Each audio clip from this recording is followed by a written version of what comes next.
నమస్తే, welcome to four sides TV. సంఖ్యాపరంగా ప్రపంచంలోనే అతిపెద్ద నౌకాదళ శక్తిగా ఉన్న చైనా తన బలాన్ని ఇదోధికంగా పెంచుకునే క్రమంలో మూడో విమాన వాహక యుద్ధ నౌక ఫ్యూజియన్ను రంగంలోకి దించింది. ప్రపంచంలోనే అతిపెద్దదైన అమెరికా విమాన వాహక యుద్ధ నౌక యుఎన్ఎస్ గెరాల్డార్ ఫోర్డ్లో మాత్రమే ఉన్న ఈ మాల్స్తో చైనా దీన్ని రూపొందించడం విశేషం. మే 1న ఈ ఫ్యూజియన్ సీ ట్రయల్స్ ను చైనా ప్రారంభించింది. యుద్ధ నౌకలోని ప్రపల్షన్, విద్యుత్ వ్యవస్థల పనితీరు, స్థిరత్వాన్ని చైనా 2 ఏళ్లు పరీక్షించి 5 ఏళ్లలో తన నౌకా దళానికి అందుబాటులోకి తేనుంది.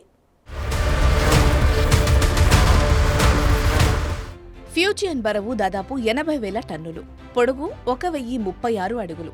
ఫ్యూజియన్ కన్నా ముందు చైనా వద్ద 2 విమాన వాహక యుద్ధ నౌకలున్నాయి. మొదటిది లియావోయింగ్. 1998లో చైనా దీన్ని యుక్రెయిన్ నుంచి కొని మార్పులు చేర్పులు చేసుకుంది. 2019లో షాంగ్డాంగ్ అనే దేశీయ విమాన వాహక యుద్ధ నౌకను తన నేవీకి అందుబాటులోకి తెచ్చింది. వీటికన్నా సాంకేతికంగా అత్యంత అధునాతనమైంది ఫ్యూజియన్ యుద్ధ నౌక. ఒక విమానం టేకాఫ్ కావాలంటే పెద్ద రన్వే అవసరం. యుద్ధ నౌకపై అంత పెద్ద రన్వే ఉండదు కాబట్టి వాటిపై నుంచి యుద్ధ విమానాల టేకాఫ్కు స్టోబార్, క్యాటోబార్ విధానాలను అనుసరిస్తాయి. స్టోబార్ అంటే short takeoff barrier arrested recovery విధానం. ఇందులో యుద్ధ నౌక చివర్లో రన్వే కొంత పైకి లేచినట్లు ఉంటుంది. రెండవది క్యాటోబార్ విధానం. పంగల కర్ర పెట్టి ఒక రాయిని లాగిపెట్టి కొడితే ఆ రాయి ఎలా దూసుకెళ్తుందో అలాంటిది. ఈ విధానంలో విమానాల టేకాఫ్కు ఆవిరి శక్తి వాడుతారు. దానికి బదులు విద్యుదయస్కాంత శక్తి వాడితే అదే ఈమాల్స్.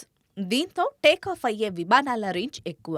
గత 3 దశాబ్దాలుగా హిందూ మహాసముద్రంపై కన్నేసి విస్తృత కార్యకలాపాలతో తన ప్రాబల్యాన్ని పెంచుకుంటున్న చైనా భారతదేశ క్షిపణి పరీక్షలను అతి దగ్గర నుంచి పరిశీలిస్తూ పక్కలో బల్లంలా తయారైంది.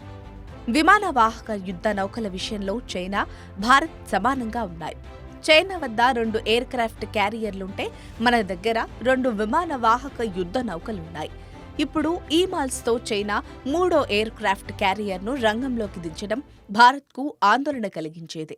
2035 నాటికి ఇదే తరహాలో విద్యుదయస్కాంత శక్తితో యుద్ధ విమానాలను లాంచ్ చేయగల మరో 3 విమాన వాహక యుద్ధ నౌకలను తన నౌకా దళానికి అందుబాటులోకి తేవాలన్నది చైనా లక్ష్యం. అదే జరిగితే ఇండో పసిఫిక్ ప్రాంతంలో అమేయ శక్తిగా మారి చైనా మనకు పెనుముప్పుగా మారుతుందనే ఆందోళన వ్యక్తమవుతోంది.